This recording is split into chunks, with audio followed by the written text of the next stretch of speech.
ఏవైతే ఉన్నాయో 4828 double entries, ఇవి డబుల్ ఎంట్రీస్. ఈ లిస్ట్ అంతా విత్ ఎవిడెన్స్ ఇందులో స్పష్టంగా ఉన్నాయి. అంతా డోర్ నెంబరు, అవన్నీ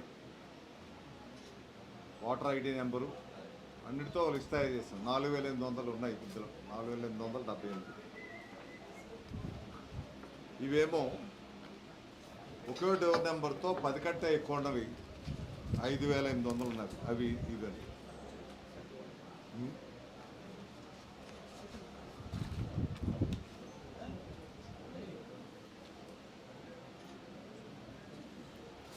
కావాలని డెలిబరేట్గా ఎన్నికల తీర్పుని తారుమారు చేయాలనే కుట్రతో చేసినటువంటి కార్యక్రమంగానే కనిపిస్తుంది మాకు. దీన్ని ఎప్పుడైతే మన పద్ధతి ఏంటంటే, ఒక ఓటుని తొలగించుకోవాలనుకుంటే ఫారం 7 ఇవ్వాలి, తొలగించాకే ఫారం 6 ప్రకారంగా మళ్ళీ నమోదు చేయాలి. కానీ ఆ ప్రక్రియ లేదు. ఫారం 7 ఉపయోగించుకుంటా ఒక ఓటర్కి ఇంకో దగ్గర ఓటు ఉంటుంది, మళ్ళీ ఇక్కడ కూడా ఓటుకి అప్లై చేస్తే ఇక్కడ ఓటు వాళ్ళు అందులో కలిపారు కానీ అక్కడ తొలగించలేదు. ఇది కేవలం నిర్లక్ష్యపూరితంగా చేసినటువంటిది. నిర్లక్ష్యం అంటే ఇది 1-2 అవుతాయి, కానీ ఇది నిర్లక్ష్యం కాదు, ఉద్దేశపూర్వకంగా చేసినటువంటి ప్రక్రియగానే మాకు అనిపిస్తుంది.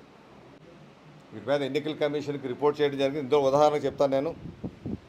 డబుల్ ఎంట్రీస్ మీకు అంటే ఒక వ్యక్తి చెప్పగా వేరే వేరే పేర్లతోనూ వేరే వేరే బూతుల్లో ఈ రకంగా ఉన్నవి.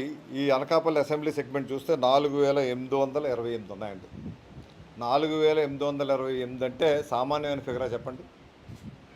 అంతేకాకుండా ఒకే డోర్ నెంబర్ మీద 10 కంటే ఎక్కువ ఓట్లు నమోదైతే ఎన్నికల కమిషన్ సర్క్యులర్ ప్రకారం, ఎన్నికల కమిషన్ మాన్యువల్ ప్రకారం 10 కంటే ఎక్కువ ఉంటే వాటిని స్క్రూటినీ చేయాలి. స్క్రూటినీ చేసి వాస్తవాలు తెలుసుకోవాలి. తెలుసుకొని ఒక డోర్ నెంబర్ 10 ఉందనుకోండి, అది ఇద్దరు అన్నదమ్ములు ఉంటారు, వాళ్ళిద్దరు పిల్లలు ఒకే డోర్ నెంబర్ ఉన్నప్పుడు 10A అని పెట్టమన్నారు. కానీ ఆ ప్రక్రియ జరగలేదు, ఆ స్క్రూటినీ జరగలేదు. ఇంకా ఆ రకంగా ఉన్నటువంటి వాళ్ళు మనకి 5278 మంది ఉన్నారు. అంటే 10 మంది కంటే ఎక్కువ ఒకే డోర్ నెంబర్ మీద ఉన్నటువంటి వాళ్ళు 5278. ఇక డోర్ నెంబరే లేకుండా రిజిస్టర్ అయిన వాళ్ళు సాధారణంగా జరగకూడదు. డోర్ నెంబర్ లేకపోతే అసలు సిస్టమ్ యాక్సెప్ట్ చేయదు. కానీ అలా చేయించారు వీళ్ళు. ఎందుకంటే అన్ని గారడీలు జరిగాయి ఇందులో. డోర్ నెంబరే లేకుండా ఉన్న వాళ్ళు 6,666. అంటే ఇవన్నీ కలిస్తే సుమారు 11-12 వేల మంది వరకు వస్తుందండి. అంటే నేను ఎన్నికల్లో 9 ఓట్లతో గెలిచాను, అంతే కదా. పార్లమెంట్ ఎన్నికలు అది కూడా. అంటే ప్రతి ఒక్క ఓటు కూడా గెలుపు ఓటములను నిర్ణయించే ఓటు. అటువంటిది ఇన్ని వేల ఓట్లు బోగస్ ఓట్లు ఉంటే గెలుపు ఓటములు ఎన్నికల ప్రక్రియ అన్నది ఊరికే నామకావాస్త అయిపోతుంది. వీళ్ళు గెలుపు ముందే నిర్ణయించుకుంటున్నారు, ముందే శాసించారు గెలుపుని. ఈ రకంగా బోగస్ ఓట్లు, దొంగ ఓట్లు, డబుల్ ఎంట్రీస్ ద్వారా స్పష్టంగా తెలుస్తుంది. ఇంకా అలాంటప్పుడు ఎన్నికల ప్రక్రియ ఎందుకు, ఎన్నికలు జరుపుకోవడం ఎందుకు? ఇన్ని సందర్భాలుగా ఇంత రకాలుగా అందరూ అధికారులు, ఐఏఎస్ అధికారులు, చీఫ్ సెక్రటరీగా చేసిన వాళ్ళు, వాళ్ళ కమిటీగా ఏర్పడి ఇవన్నీ ఎప్పటికప్పుడే ఎన్నికల కమిషన్ రిపోర్ట్ చేస్తున్నప్పటికీ ఇంకా నిర్లక్ష్య ధోరణితో వ్యవహరిస్తున్నటువంటి అధికార యంత్రాంగం కొంతమంది చేస్తూ ఉన్నారు. వీటి మీద కంప్లైంట్ పెట్టడం జరిగింది. కేంద్ర ఎన్నికల కమిషన్ పెట్టాం, రాష్ట్ర ఎన్నికల కమిషన్ పెట్టాం, జిల్లా ఎన్నికల కమిషన్ పెట్టాం, అనకాపల్లి అసెంబ్లీ నియోజకవర్గ రిటర్నింగ్ ఆఫీసర్కి పెట్టాం, అన్ని లెవెల్స్ ఆర్డీఓకి కూడా పెట్టాం, ఆన్లైన్లో పంపించడం జరిగింది. వీటి మీద తక్షణమే వెరిఫై చేయాలి. ఎందుకంటే మళ్ళీ త్వరలోనే మన ఫైనల్ లిస్ట్ వస్తుంది. ఫైనల్ లిస్ట్ వచ్చి లోపల ఇవి తొలగించబడకపోతే ఇంకా ఎలక్షన్ చేయడం అనవసరం. ఇంకా ఎలక్షన్ ఇంకా ఒక్కవైపు ఉంటుంది. ఇంకా ఇన్ని రకమైనటువంటి దొంగ ఓట్లు వచ్చి, బోగస్ ఓట్లు వచ్చి ఎన్నికలు జరిపించుకునే ప్రక్రియ పెట్టుకున్నప్పుడు ఇంకా మనం ఎన్నికలు ఎంత వృధా వేసి ప్రజల ఓటుకి ఇంక విలువే ఉంది చెప్పండి. అంటే ప్రజల ఓటుకి విలువ లేకుండా చేసేటువంటి వ్యవస్థ, అటువంటి ప్రజాస్వామ్యాన్ని ఇప్పుడు రాష్ట్రంలో ఉన్నటువంటి అధికారంలో ఉన్నటువంటి ప్రభుత్వం చేస్తుంది. ఇటువంటి ఇక్కడే కాదు, ఇటువంటివి చాలా నియోజకవర్గాలు ఉన్నాయి. మేము కంపేర్ చేస్తాం. పక్క నియోజకవర్గం చోడవరం అని, అదేవిధంగా పెందుర్తి అని, అట్లాగా కొన్ని చేస్తే అక్కడ ఇదే పరిస్థితి ఉంది. మీకు అవి కూడా వస్తాయి. రాష్ట్ర వ్యాప్తంగా ఇటువంటి ప్రక్రియ ఏదైతే ఉందో దీని మీద ఎన్నికల కమిషను చర్యలు తీసుకోవాల్సినటువంటి అవసరం ఉంది. వెంటనే స్పెషల్ ఆఫీసర్స్ని పెట్టి ఈ బిఎల్ఏస్ ఎవరైతే ఉన్నారో వాళ్ళు యాక్టివేట్ చేసి తీసుకొని, ఇటువంటి తప్పులు జరిగిన చోట వాళ్ళకి సరైనటువంటి శిక్ష లేకపోతే, సరైనటువంటి చర్యలు లేకపోతే ఈ సిస్టమ్ ఇది తొలగించే కార్యక్రమం జరగదు. అందువల్ల ఇటువంటి వాళ్ళ మీద చర్యలు తీసుకోండి. వెంటనే ఇది సరిచేసి మళ్ళీ ఆ లిస్టులు కాపీ మాకు ఇస్తే మళ్ళీ ఒకసారి వెరిఫై చేసుకునే అవకాశం కూడా కల్పించాల్సిందిగా ఎన్నికల కమిషన్ని మీ ద్వారా కోరుకుంటున్నాను. నిన్న మొన్న అందరూ పండగ వాతావరణంలో మా పత్రికా సోదరులందరికీ కూడా నూతన సంవత్సరంలో శుభాకాంక్షలు తెలుపుతూ ఈరోజు భారతదేశంలో ఎక్కడ లేని విధంగా మన ఆంధ్ర రాష్ట్రంలో గడిచిన 2019లోనే మతలబులు జరిగాయి. ఆ రోజు మాకు ఒక ధీమా, ఎక్కువ పనులు చేసాం కదా అన్న ధీమాతోటే మేము వాటర్ లిస్టులు వెరిఫికేషన్ చేసుకోలేదు. దాంట్లో అనకాపల్లి నియోజకవర్గంలో బూత్ నెంబర్ 1 అది తీడ గ్రామం.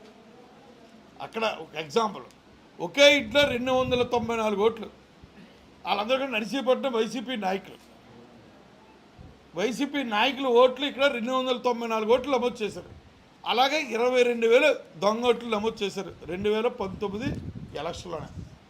మా క్యాడర్కు ధీమా, మా బూత్ కెళ్ళకు ఒక నిర్లక్ష్యం, అది మా కొంప ముంచింది వాటమికి కూడా.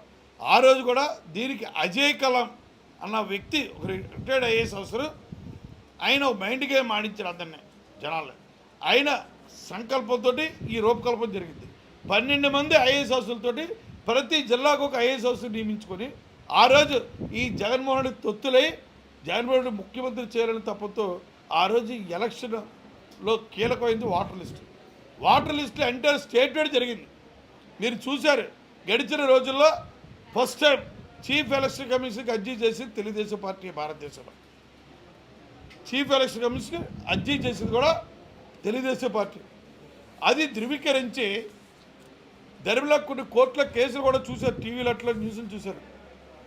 అవి ధృవీకరించి చీఫ్ ఎలక్షన్ కమిషన్ కూడా దేశంలో ఫస్ట్ టైం ఓ నిర్ణయం తీసుకుంది. గతంలో వాటర్ లిస్ట్ వెరిఫికేషన్ ఉంది, టీచర్స్ వెళ్ళేవారు, లేకపోతే దానికి సంబంధించిన అధికారులు వెళ్ళేవారు. ఫస్ట్ టైం ఈరోజు ఏదైతే జాతీయ స్థాయిలో గుర్తింపు పొందిన పార్టీలు, అది నేషనల్ పార్టీ వచ్చి ప్రాంతీయ పార్టీ, ఆ పార్టీలకి బూత్ లెవెల్ ఆఫీసర్తో పాటు, బూత్ లెవెల్ ఆఫీసర్ అనేది ప్రభుత్వం తరపు సిబ్బంది, వాళ్ళతో పాటు పార్టీ ఏవైతే గుర్తింపు పొందిన పార్టీ నుంచి కూడా BLOతో పాటు BLA బూత్ లెవెల్ ఏజెంట్ కూడా ఫస్ట్ ధృవీకరణ పత్రం ఇచ్చారు. దేశంలో ఎంతవరకు ఎప్పుడు జరగలేదు. ఈ ప్రక్రియలో ఎప్పుడు కూడా పార్టీల సైడ్ ఎప్పుడు కూడా బూత్లో చూసుకోవడం తప్ప ఈ వెరిఫికేషన్లో కూడా రైట్ కల్పించింది ఈ రోజున భారత ప్రభుత్వం చీఫ్ ఎలక్షన్ కమిషన్. దాన్ని బేస్ చేసుకొని మా అధినేత నారా చంద్రబాబు మా రాష్ట్ర అధ్యక్షులు అచ్చెన్నాయుడు గారు నాకు ఆదరేషన్ ఇచ్చారు. అనకాపల్లి నియోజకవర్గం నా ఆదరేషన్ని మెన్షన్ చేసి మేము కూడా మా బూత్ ఏజెంట్లు ఎవరైతే పెట్టుకున్నా వాళ్ళకి బూత్ కరీడర్లకి వాళ్ళకి ఒక ఆదరేషన్ లెటర్ ఇస్తే వాళ్ళు బూత్ లెవెల్ ఆఫీసర్తో కోఆర్డినేట్ చేసుకొని గ్రామంలో ప్రతి ఇంటింటి కూడా తిరిగి నిజంగా మా తెలుగుదేశం పార్టీ తాలూకా బూత్ లెవెల్ కరీడర్ల మటుకు ఆన్సర్ ఈ తప్పులు తీయడంలో మా బూతుల ఏజెంట్లు బాగా ప్రతి ఒక్కరు ఒక్కొక్కింటికి 3 సార్లు వెళ్ళారు. తెలుగుదేశం పార్టీ ఎంటైర్ స్టేట్ అంతా ప్రక్రియ జరిగింది. దాంట్లో భాగంగా 23,000 ఓట్లు డబులింగ్లు కానీ, డోర్ నెంబర్లు లేని కానీ, దొంగ ఓట్లు కానీ ధృవీకరించి తీయడం జరిగింది. అది January 1కి, January 3 తర్వాత మళ్ళీ కొత్త వాటర్ లిస్ట్ వచ్చింది. అంతవరకు జెన్యున్గా చేసే తప్పు. ఈ ప్రస్తుతం కలెక్టర్ గారు కూడా ఆ రోజు అయ్యన్న పోతు గారు, మేము బీజేపీ నుంచి అందరూ అన్ని పార్టీలు అటెండ్ అయ్యి 4 పర్యాలు రివ్యూ చేసాం. 4 పర్యాలు కూడా మేము ఇచ్చిన అర్జీలన్నీ కూడా ఒకటి క్లియర్ చేసాం. తప్పు అంతవరకు ప్రక్రియ బాగా జరిగింది. అప్పుడు చీఫ్ ఎలక్షన్ కమిషనర్ మేము ఎప్పుడు కూడా మెయిల్స్ పెడుతుంటే దానికి జిల్లా అధికారులు కూడా మమ్మల్ని రిక్వెస్ట్ చేశారు, వాళ్ళు పెట్టకండి సార్, మాకు పెట్టండి, మేము పరిశీలి చేస్తారు. January వరకు బాగానే చేశారు. Januaryలో వాటర్ లిస్ట్ వచ్చింది. January వాటర్ లిస్ట్ తర్వాత మరొక మైండ్గా మాడారు. నిజంగా షాక్ అవుతారు. ప్రింటింగ్లో వచ్చిన వాటర్ లిస్ట్కి ఈ రోజుల్లో ఆన్లైన్కి సంబంధం లేదు. మళ్ళీ ఈ ఆన్లైన్లో ఇప్పుడు ఏదైతే మన కొంతల రామకృష్ణ సబ్జెక్ట్ చెప్పారో మళ్ళీ ఆన్లైన్లో పెట్టారు. ప్రింటింగ్ల వరకు జెన్యున్ చేశారు. ఈ ధర్మిల January తర్వాత జరిగిన మతలు పెట్టితే మళ్ళీ ఆన్లైన్. ఇప్పుడు పరిస్థితులు ఎలా ఉంటే రేపు ఏం జరుగుతుందో భయభ్రాంతులతో ఉన్నాం అందరం, ఆల్ పార్టీస్. ఇది మొత్తం మా అధినేత నారా చంద్రబాబు దృష్టి కూడా తీసుకెళ్ళాను. ఆయన కూడా స్టేట్ వైడ్ ఈ ప్రక్రియ జరిపిస్తున్నారు. ఆన్లైన్లో ఈరోజు ఓటు ఉంటుంది, రేపు ఉండదు. లేకపోతే ఈరోజు నా ఓటే 4 బూత్లో పెడుతున్నారు. అదొక మైండ్ గేమ్. నా ఓటు 4 బూతులు అవన్నీ కూడా వైసీపీ కార్యకర్తలు ఓట్లే, తెలుగుదేశం ఉండవు. వైసీపీ కార్యకర్తలు ఉన్నారో వాళ్ళవే, ఒకే వ్యక్తి పేరు 4 బూతుల్లో ఉంటాయి. నిజంగా ఇంత దరిద్రమైన ఆలోచన ఇంతవరకు గడిచిన పాలకుల్లో ఏ నాయకుడికి రాలేదు. అలాంటి దొంగ ఆలోచనలు వస్తున్నాయి ఈ దౌర్భాగ్య ముఖ్యమంత్రి. ఇంత దారుణం అంటే రాష్ట్ర సర్వనాశనం చేశాడు. ఇది చాలక ఈరోజు ప్రజాస్వామ్యకి నైతిక విలువలు లేకుండా ఆయనతో పాటు తొత్తులై అధికారులు కూడా ఈరోజు జిల్లా అధికారి మన కలెక్టర్ కూడా సూటుగా మీడియా ద్వారా ప్రశ్నిస్తున్నారు. మీరు చేసే ప్రక్రియ ఏంటి? ఈ జిల్లాకు సంబంధించి ఈరోజు చీఫ్ ఎలక్షన్ కమిషన్ స్టేట్ అయితే రాష్ట్రంలో చీఫ్ ఎలక్షన్ కమిషన్ జిల్లా వరకు మీరే దీని బాధ్యత, మీరే బాధ్యత. మీరు చేసే ప్రక్రియ ఏంటి? ఒక్కరోజైనా దీనిపై రివ్యూ చేశారా? ఈ మధ్య కథనాలు వచ్చాయి, పలు పత్రికల్లో కథనాలు వచ్చాయి. ఆ కథనాలు వచ్చినా మినిమం స్పందించట్లేదు మన జిల్లా కలెక్టర్ గారు కూడా. మా పత్రిక ద్వారా మిమ్మల్ని డిమాండ్ చేసేది ఏంటంటే కంపల్సరిగా ఈ కలెక్టర్ గారిని సూటుగా అడుగుతున్నా, మీకు నిబద్ధత ఉందా? ఐఏఎస్ 3 అక్షరాలకు ఏమైనా అర్థం ఉందా? మీరు చేసే ఈ ఎన్నికల విధి నిర్వహణలో మీ నిర్లక్ష్యానికి ఇదే నాంది. ఇవన్నీ కూడా ఇప్పుడు ఆయనకి పెట్టో, చీఫ్ ఎలక్షన్ కమిషన్ పెట్టో, స్టేట్ ఎలక్షన్ మీ నిర్వాహం. మీరు నిజంగా ఇంత అధికార పార్టీ తొత్తులో ఉంటే మీరు తక్షణమే రిజైన్ చేసి వైసీపీ కండువా కప్పుకొని మీరు కూడా ప్రచారానికి వెళ్ళండి. ఏం చేస్తున్నారు? ఇది ఆన్లైన్లో పేర్లు ఉంటున్నాయి. జాన్యువరిలో ప్రింటెడ్ అయితే మీరే ఇచ్చారు లిస్టు, మళ్ళీ ఆన్లైన్లో దొంగతనంగా మళ్ళీ యాడ్ చేశారు. రేపు ఈ ప్రజాస్వామ్యంలో ఓటుకున్న వాల్యూ ఏంటి? రేపు సక్రమంగా జరుగుతుందని నాకైతే భయం వస్తుంది ఈ పరిస్థితి చూస్తుంటే. ఇప్పుడే మన శాసనసభ అభ్యర్థి కొంత రామకృష్ణ చెప్పారు, ఆయన రాజకీయంగా ఆ రోజు ఎంపీ గెలిచాడు 9 ఓట్లు. 9 ఓట్లు 9 ఓట్లకి ఇంత దౌర్భాగ్యం ఇక్కడే కదా నేను చెప్పాను. ఇక్కడ మేమే పట్టుకున్న రాష్ట్రంలో ఈ ప్రక్రియ అనకాపల్లిలో మీ ప్రక్రియ తీసి వెంటనే మా గౌరవ తెలుగుదేశం పార్టీ జాతీయ అధ్యక్షులు ఆరా చౌదరి దృష్టి తీసుకెళ్ళాం. అంటే రామకృష్ణ గారు కూడా పవన్ కళ్యాణ్ గారి దృష్టి తీసుకెళ్ళారు. ప్రతి చోట ఈ తప్పులు జరుగుతున్నాయి.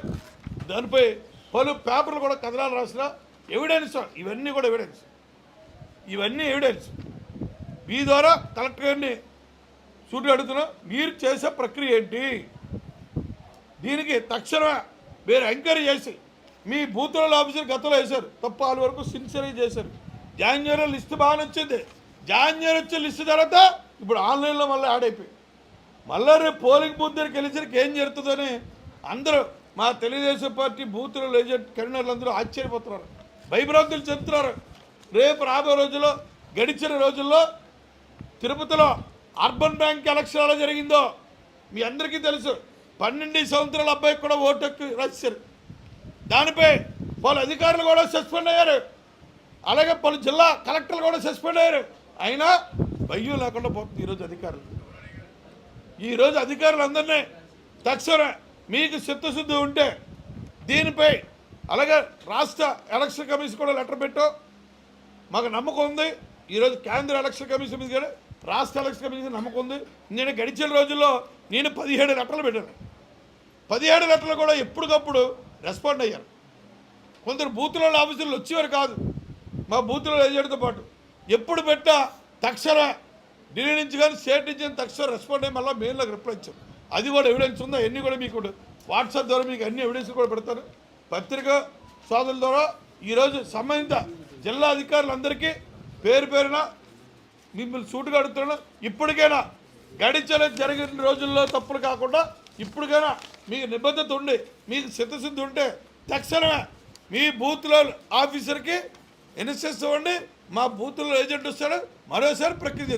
ఇప్పటికి మా తెలుగుదేశం పార్టీ నుంచి 8 పర్యాలు తిరిగారు. ఈ ఓటర్ లిస్ట్తో పాటు బాబు షూరిటీ భవిష్యత్ గ్యారంటీ కూడా తిరిగారు మామూలు. అలాగే శంకరం ప్రోగ్రాంలో తిరిగారు. ఇప్పటికైనా మీకు చిత్తశుద్ధి ఉంటే కలెక్టర్ గారిని పత్రికా సోదరుల ద్వారా డిమాండ్ చేస్తున్నాను. తక్షణమే దీనిపై పార్టీలందరినీ పిలండి, ఆల్ పార్టీస్ విత్ ఎవిడెన్స్. మేము ఫేక్ చెప్పట్లేదు, మీ అబద్ధాలు చెప్పట్లేదు, విత్ ఎవిడెన్స్. ఎందుకు తప్పు జరిగింది దీనిపై ఎంక్వైరీ జరిపించి తక్షణ కలెక్టర్ గారు నోరిప్పాలని పత్రికా ముఖంగా ఈరోజు డిమాండ్ చేస్తున్నాడు. ఇవన్నీ కూడా ఎవిడెన్స్ ఉన్నాయి. మేము ఫేక్గా మాట్లాడలేదు, మేము కథనాలు కూడా అలలేదు, ఫోటోలు ఉంటున్నాయి, పేర్లు ఉంటున్నాయి. ఒక వ్యక్తి ఓటు 4 బూతులు ఉంటుంది. ఆ వ్యక్తే వైసీపీ కార్యకర్తలు. తక్షణమే ఈ పత్రికా ప్రకటన ద్వారా డిమాండ్ చేస్తారు. మరొకసారి దీని వివరణ ఇవ్వాలని కలెక్టర్ గారు కూడా ఈరోజు సాయంత్రం 4 గంటలకు అన్నారు. 4-5 గంటలకి కలెక్టర్ గారిని కూడా నేడుకెళ్ళి నేను కూడా దీంతో డిస్కస్ చేద్దాం కూడా ఆలోచనలో ఉన్నాం. ఇది చేర్పుల జాబితాలో ఉంది. 1106 సిరీస్ నెంబర్తో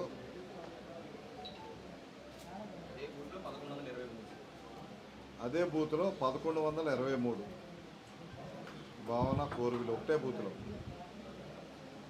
భర్త పేరు నరేంద్ర కోరుబిల్లి, ఇక్కడ నరేంద్ర కోరుబిల్లి. రివర్స్, ఇంటి పేరు ముందు పెడతారు, తర్వాత ఇంటి పేరు పెడతారు.